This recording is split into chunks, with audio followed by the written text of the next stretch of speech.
The forest road drive was long, dusty, and rough, but not too bad. It stayed nice and wide, and was mostly washboard, with fairly few potholes. The trailhead was packed. Even as large as it was filled to the brim, but there was plenty of parking to be had along the nice wide road. There are several trailheads here. Once we found the right one, we started off the tree-covered trail. The shade sheltered us from the sun, but the steep grade still had us all sweating in no time. Just over a mile in, and already 1,000 feet higher, we hit the first junction. For a shorter option, you continue on. However, I highly recommend taking a left and exploring the Goat Ridge Lookout Trail. If you do both lookouts, the detour will add about a mile and roughly 300 feet of climbing. If you choose to make the detour, you'll soon be getting your first mountain views. We joke that this lookout trail is really a trail around a random giant gravel pile because the entire center seemed to be made up of loose stone. Both the lookouts have great views, and from the second, you can see 3 volcanoes. The lookouts are where you'll find your first of the countless campsites along this trail. Check out the links below for info, including a map with photos of many of the campsites, water sources, and options on this hike. After the lookout trail, the elevation leveled off a bit, and is a pleasant walk along the side of the ridge. We saw a ton of people in the parking lot and a ton at the lake the next day, but in between, the trail was really quite quiet. Next to the Enchanted Valley, this place has got to have the most backcountry campsites I have ever seen, but they're nicely sprinkled out.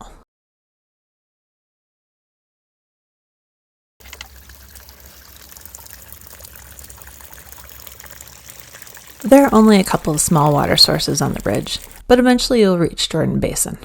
This place is teeming with all kinds of life, all branching out from the stream that cascades through the basin. There isn't quite enough water to swim, but you can soak your feet in some of the pools. The water shimmers in the sun, and its music is punctuated by the sound of insects and the whistle of marmots frolicking in the meadow. With the backdrop of Mount Adams and Mount St. Helens, it is quite picturesque. There are a couple of open campsites, so we decided to stake out a spot and lighten our load so we can do some more exploring unencumbered. With our now mostly empty packs, we practically bounced up to the top of the pass. The trail before the Hawkeye Junction has lots of water flowing on it, and we and our pup all thoroughly enjoyed the refreshing icy water. One thing that caught us totally by surprise up here was the smell. There was some kind of stinky plant up here that smelled vaguely like poop. Luckily, this was the only place we noticed much of it. If you venture just past the Hawkeye Junction, you get some awesome views, with cool rock formations, which could make a worthy destination of its own, but I highly encourage you to keep going if you are comfortable. This is one of those ones where as you climb, the volcanoes seem to slowly climb with you as they crest above the ridges. This climb is steep and has lots of loose scree, making it more difficult. Small snowfields linger long into the summer, but the bit we found were pretty easy to cross. At the top, we could see for miles in every direction and even pick out the Enchantment Mountains. It is clear why this was an ideal site for a fire lookout. There are still bits and pieces of it remaining, and some of the foundation on the cliff side if you peer over the northwest side. On the east side, you can look down into the lake, and depending upon the lighting, it sometimes looks vaguely like one of those multicolored pools in Yellowstone. We had another surprise at the top. We met a 4-pound dog that we were told hiked all the way up there on its own. Usually our little guy is one of the smallest dogs on the trail, but he was more than 4 times the size of this little pup. Back down at camp, we watched the light fade and the darkness sweep across the landscape. All day we had a light breeze, and as the shadow reached us, it abruptly stopped, as if a solar fan had just lost power. In its absence, the bugs started to creep out, but they mostly vanished again the next day with the rising of the sun, like little vampires. Just as the sun disappeared, there was also an eerie chorus of marmot calls across the valley. They had been watching us intently and sneaking close while we ate dinner, so we joked that they were telling their friends that it was now dinner time and their turn to rule the valley. As darkness fell, there were a couple short, loud, mysterious cracks that could be heard all around the valley. Some people on the PCT even reported them. It was an exciting evening. We settled into our tents, and our dog curled up content inside the foot of my sleeping bag. In the morning, we reclimbed the ridge, this time with our full pack weights, but with the refreshing chill of the cool morning air. The walk to the lake was a stunning mix of countless flowers and small streams trickling across the trail and down into the valley below. The lake was pretty barren of vegetation, bustling with people and dogs.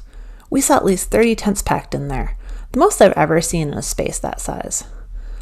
Although it was a bit crowded, there was plenty of white noise from the streams, and it's hard to beat a lake on one side and a volcano perfectly framed, centered in a valley on the other.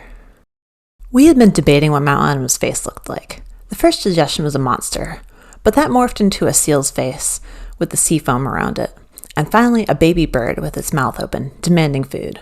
What do you see? The wildflowers continued until the Snowgrass Flats, which were a bit underwhelming for me.